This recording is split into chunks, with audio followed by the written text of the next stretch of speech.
Hello बच्चों, कैसे आप लोग। उम्मीद करते हैं सभी लोग बढ़िया होंगे। हम लोग कर रहे हैं सॉलिड स्टेट ठोस अवस्था। ठोस अवस्था का ये हमारा लेक्चर नंबर 4 है। पिछले लेक्चर में हम लोगों ने क्या पढ़ा था उसकी बात कर लेते हैं। पिछले लेक्चर में हमने देखा था कि जो क्रिस्टल जालक थे उनके कितने प्रकार होते हैं। तो हमने देखा था कि उनके जो एक्सेस थे ए बी सी, उनके बीच के रिलेशन इक्वल टू था, नॉट इक्वल टू था, हमने कई रिलेशन देखे। और उनके बीच के जो एंगल थे अल्फा बीटा एंड गामा, उसके अकॉर्डिंग हमने देखा जो क्रिस्टल निकाय है या क्रिस्टल जालक हैं वो 7 प्रकार के हो सकते हैं। अगर उनके अंदर के भी पार्ट्स जाएंगे जो ब्रेविस ने बताया था तो टोटल हमारे पास कितने क्रिस्टल जालक थे? 14 प्रकार के थे। आज हम बात करेंगे, जैसे कि हमने पिछली क्लास में भी बात की थी, एकक सेल की, कि एकक सेल क्या होता है। आज क्लास में हम लोग एकक सेल के बारे में पढ़ेंगे, क्रिस्टल जालक के बारे में पढ़ेंगे, साथ ही साथ जो विभिन्न प्रकार की एकक सेल होती हैं जैसे एससीसी, बीसीसी, एफसीसी और ईसीसी, इनकी हम लोग बात करेंगे।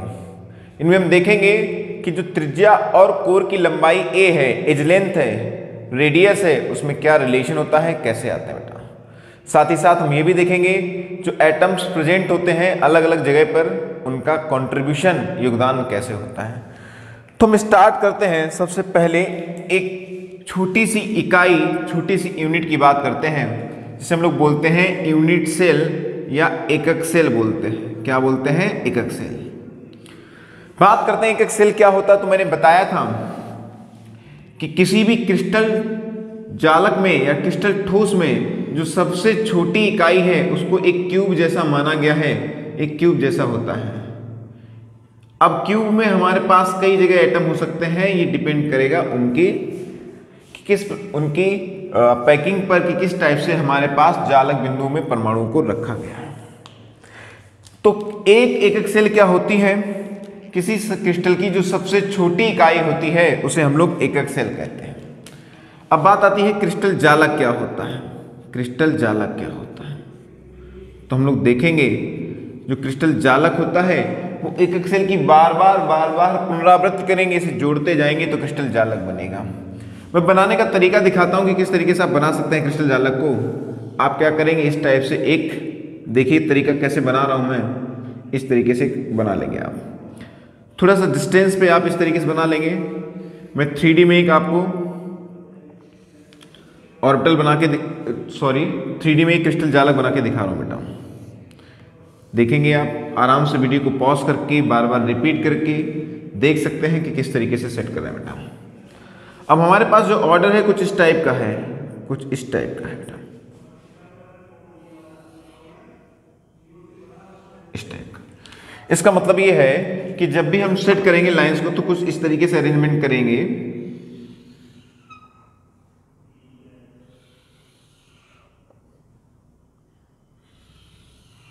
कुछ इस तरीके से अरेंजमेंट करेंगे। ऐसे हम इधर से जाएंगे तो हम देखेंगे कि हमारे पास कुछ ऐसा आएगा।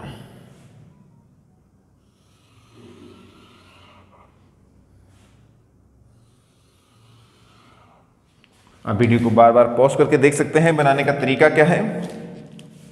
इसके बाद हम लोग क्या करेंगे, फिर से इन लाइंस को मिलाएंगे। यहाँ पर जितने पॉइंट्स बनते जाएंगे ये सब हमारे एटम होते जाएंगे, ठीक है ना, कॉर्नर एटम होते जाएंगे।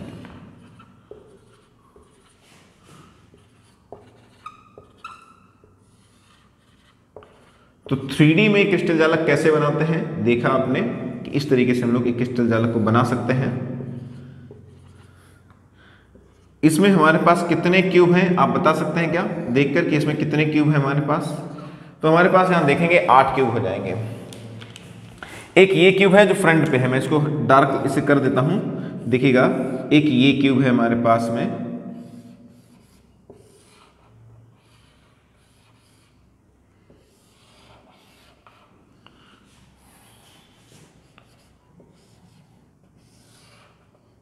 एक ये क्यूब है हमारे पास बेटा,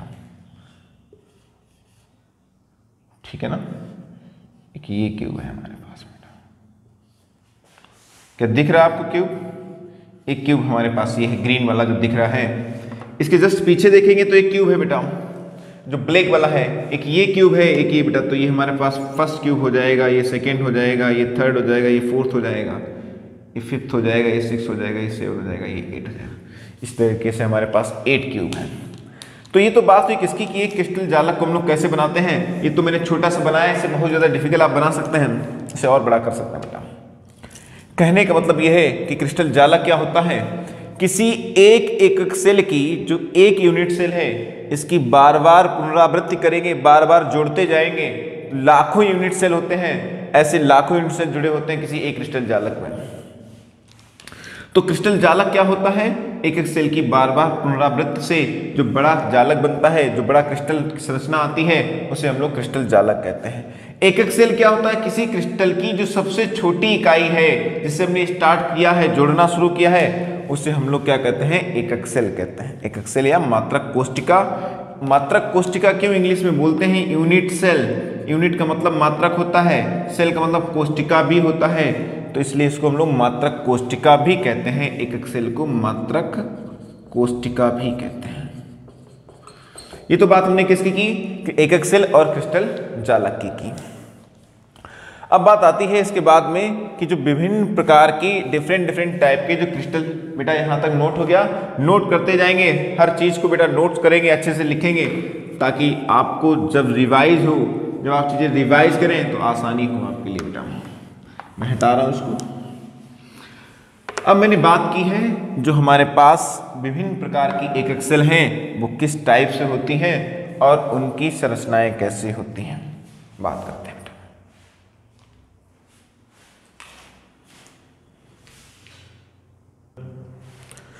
तो अब हम लोग बात करते हैं जो हमारे पास डिफरेंट टाइप की एकक सेल होती हैं उनको कैसे बनाया जाएगा, उनमें एटम्स कैसे प्रेजेंट होते हैं। तो हमने देखा कि जो सिंपल जो क्यूबिक सेल है, साधारण घनी तंत्र है, वो एक क्यूब है। जो क्रिस्टल की सबसे छोटी इकाई है उसको क्या माना गया है, एक क्यूब माना गया है। क्यूब बनाना सभी को आता होगा। अब इस क्यूब में हम देखें तो कितने कॉर्नर प्रेजेंट हैं, कितने कोने हैं। तो आप देखेंगे कि ये कोना है, एक ये है बेटा कॉर्नर, एक ये है, एक ये है, 4 तो ये हो गए बेटा। एक सिंपल रूम, जिस रूम में आप बैठे होंगे उस रूम को भी एज्यूम कर सकते हैं कि वो एक सिंपल क्यूब होता है, अगर उसकी लंबाई चौड़ाई बराबर है तो बेटा। तो हमारे पास जो विभिन्न प्रकार की एकक सेल है उसमें क्या होता है, जो अलग अलग प्रकार के जालक परमाणु होते हैं, जो लैटिस पॉइंट होते हैं, उनके आधार पर इनको बांटा गया है।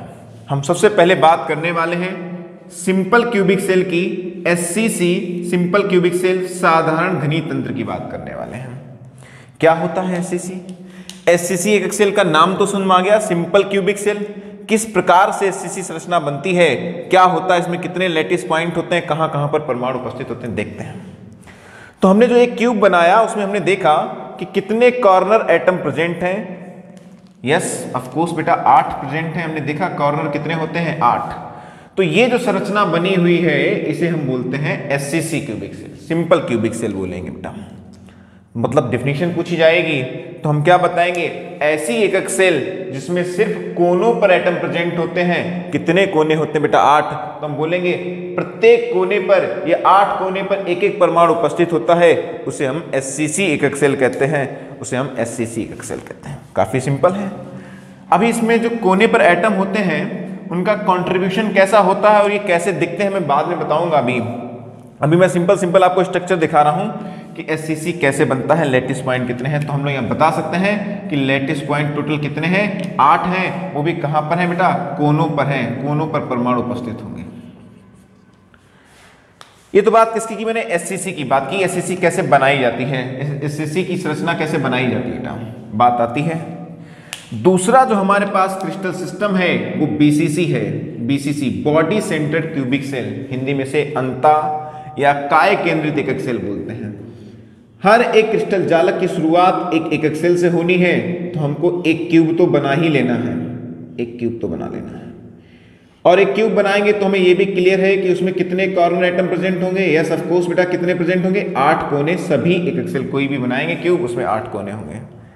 अब इसमें क्या होता है कि कोने के साथ साथ आप देखेंगे एक एटम सेंटर में बेटा प्रेजेंट होगा, एक एटम इसके बीच में प्रेजेंट होगा। कहां प्रेजेंट होगा बेटा, इसके बीच में प्रेजेंट होगा।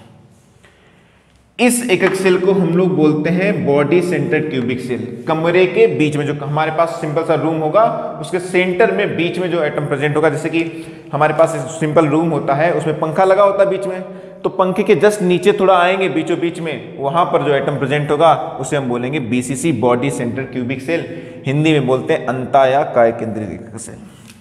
क्या आप बता सकते हैं यहां पर लैटिस पॉइंट कितने हैं? यस बताइए, 8 कोने हैं, एक बीच में एटम है, लैटिस पॉइंट 9 हो गए। 9 जगह एटम रखा जाएगा, 8 कोने हो जाएंगे और एक केंद्र पे हो जाएगा, बीच में हो जाएगा। इसे हम लोग क्या बोलेंगे? इसे बोलेंगे बीसीसी यूनिट सेल। ये तो हमने बात की बीसीसी की। मैं सिंपल अभी एससीसी बीसीसी के स्ट्रक्चर बता रहा हूं कि आप देखिए एससीसी बीसीसी और एफसीसी यूनिट सेल क्या होते हैं। बात आती है एफसीसी की। बेटा एफसीसी यूनिट सेल नाम से पता करेंगे, face centred cubic cell. Face क्या होता है बेटा? फेस एक्चुअल में फिर से हमने क्या किया, सबसे पहले स्टार्ट के लिए एक क्यूब बना लिया, एक क्यूब बना लिया। इस क्यूब में कॉर्नर तो क्लियर हो गया बेटा, कंफर्म है सभी में कितने होंगे? 8 होंगे। अब एक कमरे की जो दीवारें होती हैं, वो कितनी होती हैं? जनरली हम लोग देखते हैं तो 4 दीवारें होती हैं, एक इस साइड की, एक इस साइड की, एक ये सामने वाली दीवार जिस पे ये बोर्ड लगा हुआ है, एक मेरे जस्ट सामने वाली दीवार होगी।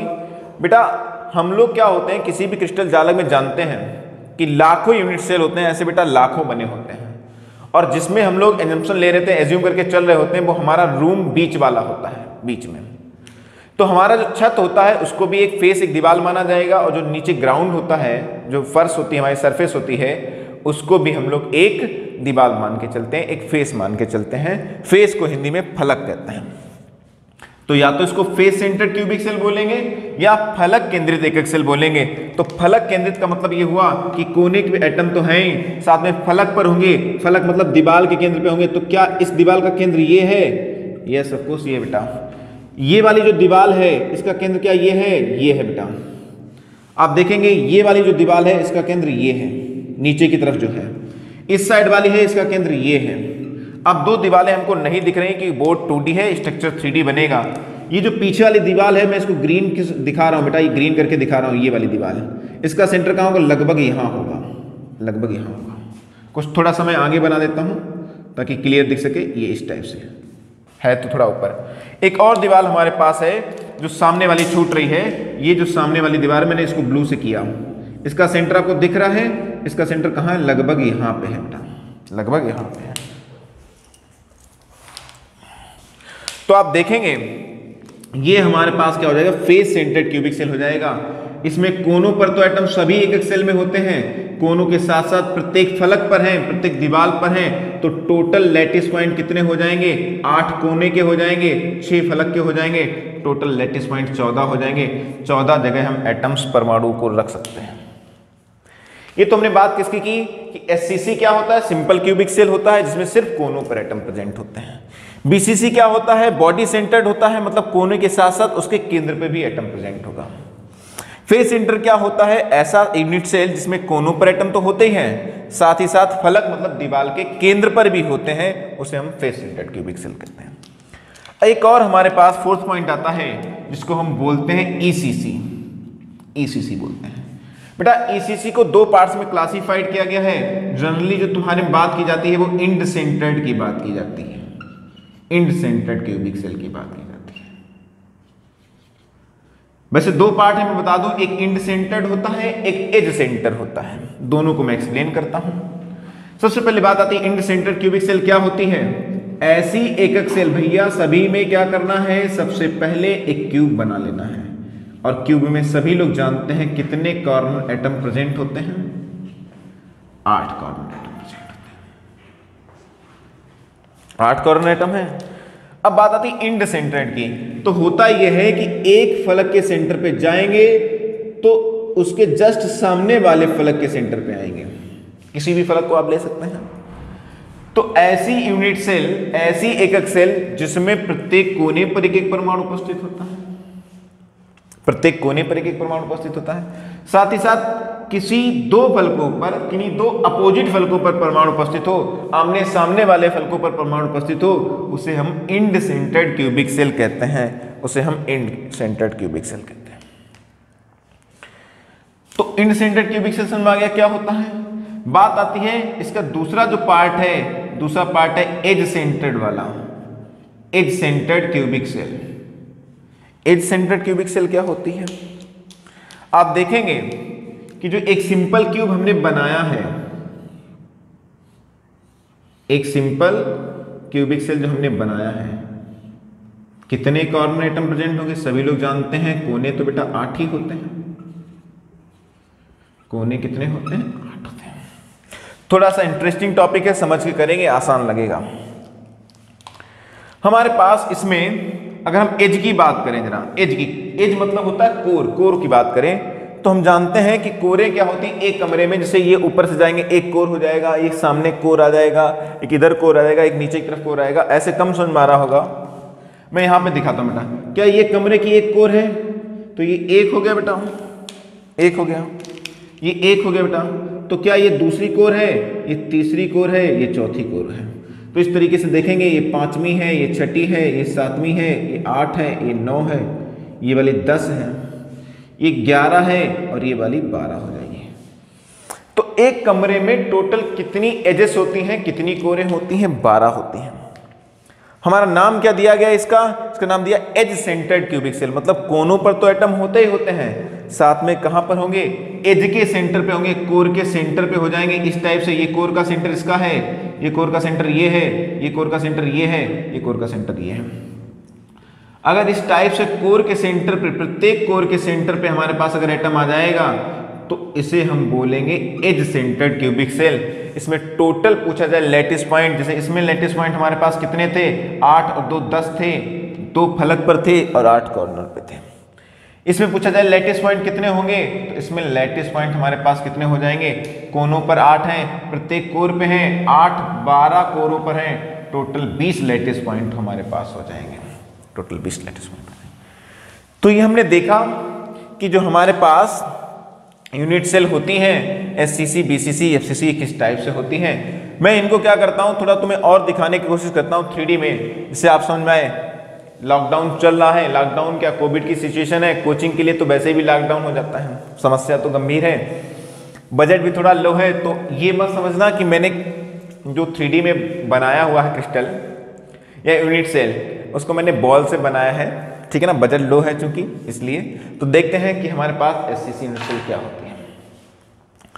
जो हमने ये सिंपल सा क्यूब लिया है बेटा, दिस इज, ये बेटा सिंपल सा एक सिंपल क्यूब है। आप देखेंगे इसमें क्या होता है कि 8 एटम है, इसमें लैटिस पॉइंट कितने बेटा? 8 है, ये लैटिस पॉइंट 8 हमारे पास है। तो ये सिंपल क्यूब होता है। अब इसमें हमने एटम को टच कराते रखा है, इसमें दूरी क्या आएगी ये हम लोग बाद में बात करेंगे। हमने बात किसी की है? Simple cubic cell. तो सिंपल क्यूबिक सेल ऐसा क्यूबिक सेल होता है जिसमें प्रत्येक कोने पर 8 परमाणु उपस्थित होते हैं, इसे हम लोग सिंपल क्यूबिक सेल कहते हैं। मैं दूसरा स्ट्रक्चर लेता हूं। अगर हमारे पास में कुछ ऐसा आ जाए, आप देखेंगे कि ये हमारे पास क्या हो जाएगा, ये सिंपल क्यूबिक सेल था बेटा। जैसे मैंने इसको क्या किया, थोड़ी देर के लिए क्रिकेट बॉल का मैंने खूब कलेक्शन किया हुआ है ताकि अच्छे से फील आए बेटा। अगर मैं इसको इसके ऊपर रख देता हूं ऐसे करके, ये तो आप देख रहे हैं ये सिंपल क्यूबिक सेल है। क्या बेटा? सिंपल क्यूबिक सेल है। इसमें प्रत्येक कोने पर एक एक परमाणु उपस्थित होता है, कुछ इस तरीके से उपस्थित होता है। साथ ही साथ अगर मैं इसके सेंटर पे एक परमाणु रख दूं, इस टाइप से मैंने एक सेंटर पे रखा हुआ है, इस टाइप से, तो इसे हम लोग बोलते हैं बॉडी सेंटर्ड क्यूबिक सेल, अंता या काय केंद्रित, मतलब बीच में आ जाएगा। इसे एक चीज आप देखेंगे, जब ये एटम ऐसे रखे जाते हैं, थोड़ा सा यहां पर मैंने सही से बनाया हुआ है, आप देखेंगे ये जो कोने के एटम होते हैं थोड़ा सा डिस्टेंस पे चले जाते हैं, थोड़ा सा डिस्टेंस पे, ये आपस में टच नहीं कर रहे होंगे बेटा, थोड़ा सा डिस्टेंस पे होंगे क्योंकि ये कवर करते हुए चले आएंगे बेटा। आप देखेंगे ये हमारे पास क्या होता है बेटा? बीसीसी होता है। अगर मैं इसको एक फेस मान लूं, एक फलक मान लूं, जैसे कि हमारे पास ये वाली दीवार है, इसको ये 1 2 3 4 1 2 3 4 इसकी बात करूं, एक दीवार है मान लो, जैसे ये दीवार है, इस कोने पर इस कोने पर इस कोने पर ऐसे एटम है। तो यहां पर अगर बीच में हमारे पास एक ऐसे एटम आएगा तो सिंपल सी बात है कि अभी इतना स्पेस नहीं है कि इसके अंदर एटम आ जाए। तो जब एटम आता है फलक वाले में ऐसे बीच में, तो ये कोने वाले एटम क्या होंगे? एक दूसरे के दूर चले जाएंगे बेटा, एक दूसरे से दूर चले जाएंगे। तो कुछ ऐसे स्ट्रक्चर, कुछ ऐसी संरचनाएं किसकी होती हैं? एससीसी, बीसीसी और एफसीसी की। इसमें जो एटम प्रेजेंट होते हैं जगह जगह इनका योगदान भी होता है, इनका योगदान भी होता है। तो मैं थोड़ा सा लाइट में थोड़ा सा मैं फास्ट बताता हूं जिससे कि आपको थोड़ा सा समझ में आ जाए कि योगदान जो कंट्रीब्यूशन होता है कैसे होता है। मैंने सिंपल से क्यूबिक सेल की बात की, इसकी बात कर रहा हूं, सिंपल से क्यूबिक सेल की इसकी बात कर रहा हूं। तो हमारे पास जो ये सिंपल क्यूबिक सेल होता है, ये एटम जो कोने पर एटम प्रेजेंट होते हैं दूसरे कमरों में बटे होंगे बेटा। एक्चुअल में कैसा होगा देखिएगा जरा ध्यान से, ये वाला जो एटम रखा हुआ है, अब ये एटम कुछ ऐसा रखा होता है, इस टाइप से, ऐसे इस टाइप से कुछ रखा होगा, यहां से आधा जाता हुआ ऐसे कुछ रखा होगा। तो इसका हिस्सा इतना ही अपने कमरे में आएगा। मतलब मैं बात कर रहा हूं किसकी, मैं योगदान की बात कर रहा हूं। चलो मैं योगदान की बात डिटेल में करूंगा, बाद में करूंगा। मैं पहले तुम्हें एससीसी बीसीसी और दिखा देता हूं, एक बार एससीसी बीसीसी एक बार और दिखा देता हूं, फिर मैं योगदान की बात करता हूं।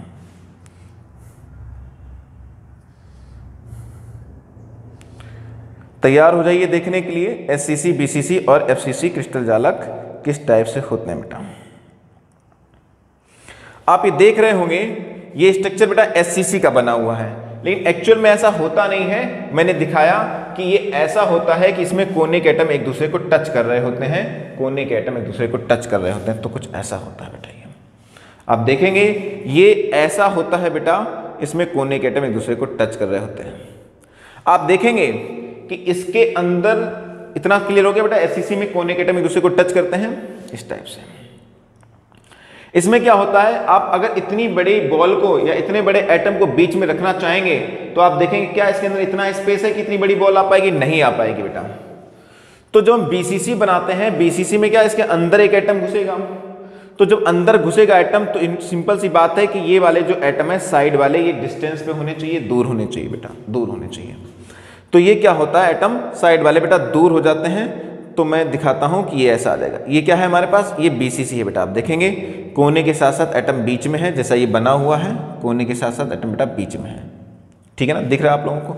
लेकिन एक्चुअल में क्या ऐसा होता नहीं, एक्चुअल में ऐसा नहीं होता है बेटा। रियल में ये ऐसा होता है, आप 3D में देख सकते हैं। बीच में जब एटम आएगा तो कोने के एटम दूर दूर चले जाएंगे। आप बीच में देख रहे हैं डंडा सा दिख रहा होगा, बीच में गैप दिख रहा होगा बेटा, और बीच वाला जो एटम है वो कोनों वाले एटम को टच कर रहा होगा। ये बड़ा जानना जरूरी है कि आगे जो क्वेश्चन है बेटा, आगे की फील लानी है तो उसके लिए आपको क्या है बेटा, आपको ये।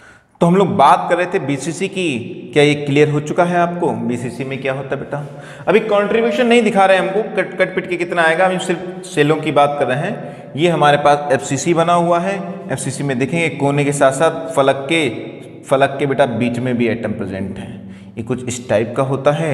अब देखेंगे तो आप पास से दिखेगा, आप देखेंगे इसमें क्या है, इसमें देखेंगे कि कोने के एटम दूर गए हैं तभी बीच में एटम जा पाया है। फलक का जो एटम होता है वो कोने के एटम को टच कर रहा होता है, लेकिन कोने के एटम एक दूसरे को टच नहीं कर रहे होते हैं। इस प्रकार से हम लोग एससीसी, बीसीसी और एफसीसी की संरचना को स्पष्ट करते हैं। ऐसे ही बेटा एज सेंटर और एंड सेंटर भी होगा, जो आपको समझ में आया होगा कि किस तरीके से हम इसको दिखाते हैं। बात आती है योगदान की, तो कंट्रीब्यूशन कैसे होता है मैं बता दूं कि ये जो हमारे पास, ध्यान दीजिएगा बेटा, ये हमारे पास जो है, मैं सबसे पहले लेता हूं सेंटर वाले को। किसको लेता हूं, सेंटर वाले को। आप देखेंगे कि अगर हमारे पास बीसीसी की मैं बात कर रहा हूं, इसकी बीसीसी से मैंने स्टार्ट किया है, तो इसमें कोने पर एटम है, साथ में कहां होगा बेटा, एक बीच में एटम आ जाएगा। और जब एक एटम बीच में आएगा, जब एक एटम बीच में आएगा, वो तो क्या होगा, उस कमरे के बीच में ही फंस जाएगा। ऐसे कमरे के बीच में रखा हुआ है बेटा, तो उसका कंट्रीब्यूशन पूरा होगा। तो हम जितने भी एटम जिस जिस जगह हैं उनका योगदान निकालते हैं। आप देखेंगे उनका योगदान किस टाइप से आता है। तो हम लोग देखेंगे, इसको हटा दें बेटा, चलो मैं लिख देता हूं। जो कोने वाले एटम है बेटा, इसका 1/8 योगदान होता है, 8 कमरों में डिवाइड होगा। कैसे डिवाइड होगा आप देखेंगे, एक ये हमारे पास कमरा जिस कमरे में हम लोग बैठे हुए हैं, एक इसके जस्ट पास में ऐसे कमरा होगा बेटा, एक इसके जस्ट पास में ऐसे कमरा होगा। आप देखेंगे यहां पर इस टाइप से बेटा, एक क्या होगा, एक ऐसे पीछे साइड में होगा बेटा, इसके पीछे साइड में कमरा होगा, एक ऊपर साइड में होगा। इस टाइप से हमारे पास टोटल कितने कमरे आ जाएंगे बेटा, 8 आ जाएंगे। एक जहां हम लोग खड़े हुए हैं उसकी बात कर रहे हैं, एक इसके पीछे ऐसे कमरा बना हुआ है 2, एक ये वाले कमरे के जस्ट पास वाला बना हुआ है 3, एक उसके सामने बना होगा 4 छत पे ऐसे कोने से बने हुए जुड़े होंगे बेटा। आप देखेंगे तो आपको कुछ ऐसा लगेगा, इस कोने पर जाकर इसके कोने पर जाके प्लस जैसा निशान आएगा।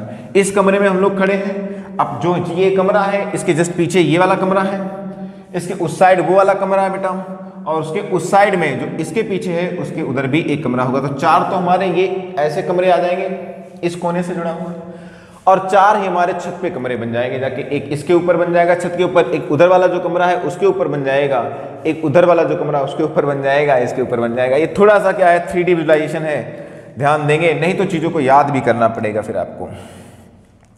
मैं योगदान की बात करता हूं तो आप देखेंगे कि कुछ इस टाइप का आएगा, जैसे कि हमारे पास ये बॉल है मान लो, ठीक है ना, ये बॉल है हमारे पास में। अब ये बॉल ऐसे कोने पे रखी हुई है, यहां पर कोने पे रखी हुई है, तो सच में क्या होगा, ध्यान दीजिएगा कि जब इस कोने पे रखी बॉल छत लेंटर से बोलेंगे छत पड़ेगी, तो ये एटम आधा आधा कट जाएगा, ऐसे आधा आधा कट जाएगा, आधा यहां बचेगा। अब हमारे पास ये आधा है, अब क्या होगा, ये वाली जो दीवार है, ये वाली दीवार ऐसे जाएगी, ये वाली दीवार जाएगी, तो ये वाली जब दीवार जाएगी तो ये फिर से आधा कट जाएगा, कुछ इस टाइप से कट जाएगा, कुछ इस टाइप से कट जाएगा जाके। अब देखें मैं काट के दिखा रहा हूं, कुछ इस टाइप से कट जाएगा जाके।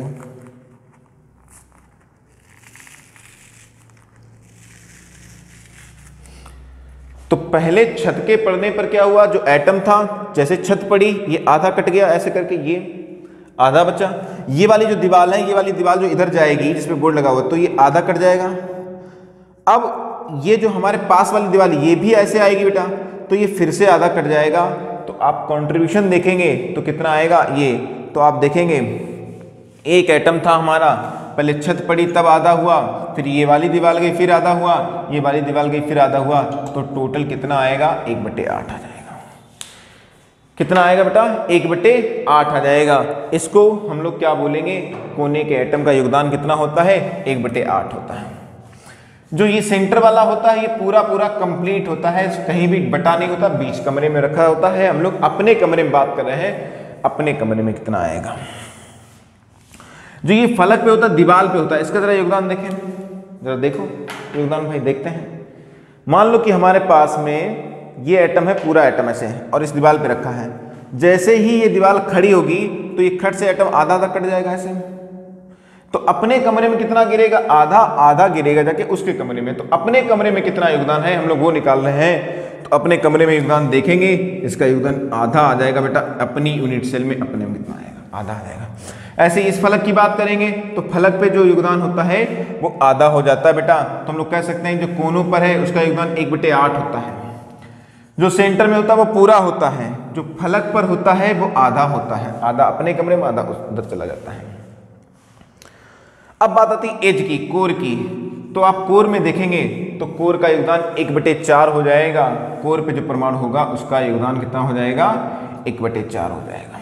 कैसे हो जाएगा चलो देखते हैं बेटा। कोर पे मान लो हमारे पास एटम रखा हुआ है, कहाँ पे रखा हुआ है बेटा, कोर पे रखा हुआ है, ऐसे कोर पे रखा हुआ है। अब कोर पे जैसे ही लेंटर पड़ेगा फिर से ऐसे कोर पे रखा हुआ है, मान लो ये दीवार खड़ी है ना, इस दीवार के सेंटर में ऐसे रखा हुआ है। छत तो पड़ेगी, लेंटर पड़ेगा तो आधा कट जाएगा, आधा ऊपर जाएगा, आधा नीचे आ जाएगा। अब ये वाली जब दीवार खड़ी होगी तो आधे का आधा फिर से कट जाएगा, आधे का आधा। तो इतना हिस्सा आप देखेंगे, इतना हिस्सा जैसे तरबूज काटते हैं ना खाने के लिए गर्मियों में, वैसा उतना ही हिस्सा हमारे में आएगा। तो ये पूरे एटम का कितना हिस्सा है, तो पूरे एटम का आप देखेंगे आधे का आधा है, ये इतना। तो ये क्या हिस्सा 1/4 है, क्या ये हिस्सा 1/4 है बेटा, बात समझ आ रही है, कुछ ऐसा आएगा। तो अपने कमरे में निकल के इतना आएगा।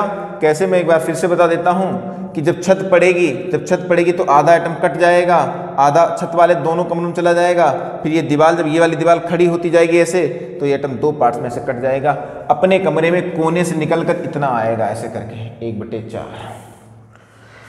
1/4 की बात आती है। इसको थोड़ा और विजुलाइज करने के लिए मैं क्या करता हूं, तुम्हें और एक बार दिखा देता हूं कि जो हमारे पास एटम्स होते हैं उनका कंट्रीब्यूशन किस टाइप से होता है। तो आप देखेंगे मैंने बात की थी, ये हमारे पास क्या है बेटा, ये SCC यूनिट सेल थी, सिंपल क्यूबिक सेल थी। इसका कोने पे जो परमाणु होते हैं उनका योगदान कितना होता है, तो आप देखेंगे कट पिट के बेटा कितना आता है, मैंने बताया 1/8। आप गौर से देखेंगे तो इतना हिस्सा आया है, जरा गौर से देखिए ये इतना हिस्सा कितना है, ये इसका भी आधा पार्ट है। इतना मिला दोगे तो ये 1/4 हो जाएगा। इतना हिस्सा इसका जो मैं मार्कर से कर देता हूं जिससे आपको क्लियर हो जाए, ये कुछ इस टाइप से, इसका भी बेटा क्या है, आधा पार्ट हमारे पास आएगा। ये इतना जो हमारे पास पार्ट है, इतना हिस्सा हमारे पास निकल के बेटा आ रहा है। देखिए इतना हिस्सा, ये कितना है, 1/8 है, 1/8 पार्ट आता है। मैं BCC की बात करता हूं तो मैंने देखा BCC कुछ ऐसा होता है, BCC कुछ ऐसा होता है बेटा। कोने पे एटम होते हैं, बीच में एटम होते हैं, कोने का एटम का योगदान देख चुके हैं, 1/8 होता है, मतलब कट पिट के कितना आता है बेटा, आप देखेंगे 1/8 मतलब आधे का आधा भी है, इतना हिस्सा इसका आधा, ये जो हाथ में पकड़े उसका ब्लैक मार्कर से जो कटा हुआ। और बीच में देखेंगे जो बीच में एटम है वो कहीं भी कटा पिटा नहीं है, आप देखेंगे वो पूरा एटम है बेटा, कहीं भी कटा पिटा नहीं है, लेकिन पूरा योगदान होता है। बात करते हैं फलक वाले की, तो हमें पता है कि फलक वाले एटम ऐसे होते हैं जो बीच में, जो फलक में आता है, कोने के एटम एक दूसरे को टच नहीं करते हैं, एक दूसरे को टच नहीं करते हैं, बल्कि क्या होता है, एक बेटा जो कॉर्नर फलक के एटम एक दूसरे को, फलक के एटम कोने को टच करते हैं पर कोने के एटम दूसरे को टच नहीं करते हैं। एक बात और जानने वाली है, एक फलक का एटम दूसरे पड़ोस वाले फलक के एटम को भी टच कर रहा होता है।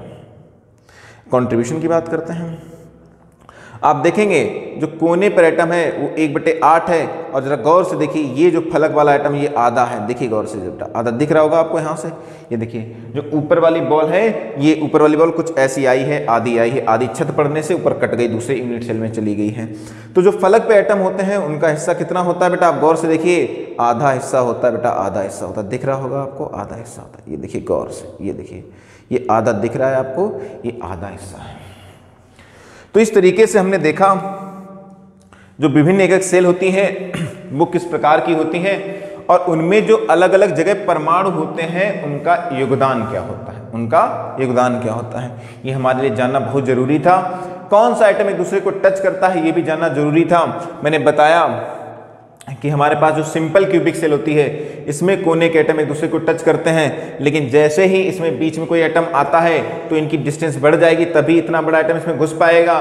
तो कोने के एटम एक दूसरे को टच नहीं करेंगे, बीच वाला एटम कोने वाले एटम को टच करेगा, कोने वाले आपस में टच नहीं करेंगे। जब फलक पे आएगा, यहाँ साइड में ऐसे घुसेगा एटम, बीच की बजाय, सेंटर की बजाय यहाँ घुसेगा एटम, तब भी कोने के एटम दूर जाएंगे, तो कोने के एटम एक दूसरे को टच नहीं करेंगे, बल्कि फलक का जो एटम है जो दीवार के बीच में जाएगा ये इनको टच करेगा, मतलब ये जो एटम है ये कोने वालों को टच कर रहा होगा।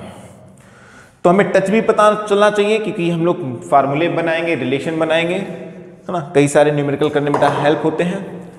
तो छोटे से अपने पैकेज से जो बॉल इकट्ठी की थी, बॉल कलेक्ट की थी, उससे हमने थोड़ा सा 3D विजुअलाइजेशन किया, देखा कि SCC BCC क्या होते हैं। ECC में 2 टाइप थे, ज़्यादातर बात इंड सेंटर्ड की जाती है, फिर हमने एज सेंटर की बात की और देखा जो एटम्स का योगदान कितना होता है। तो एक बार रिवाइज कर लेते हैं। कोने का 1/8 होता है, जैसे देखा, बीच वाला बेटा पूरा रहता है, जो फलक वाला होता है वो आधा अपने कमरे में आता है, आधा पीछे चला जाता है। जो एज पे होते हैं उसका 1/4 आता है बेटा, 1/4 कंट्रीब्यूशन आता है, न्यूमेरिकल में हेल्प करेगा। अब नेक्स्ट लेक्चर में हम लोग देखेंगे कि इनके कोर और रेडियस के बीच में क्या रिलेशन है, क्या संबंध है, और उससे कैसे न्यूमेरिकल बनाए जा सकते हैं, उसको हम लोग देखते हैं। आज के लेक्चर में हम लोग इतना करेंगे। आज के लेक्चर में SCC, BCC और FCC को सीखा। मिलते हैं नेक्स्ट लेक्चर में।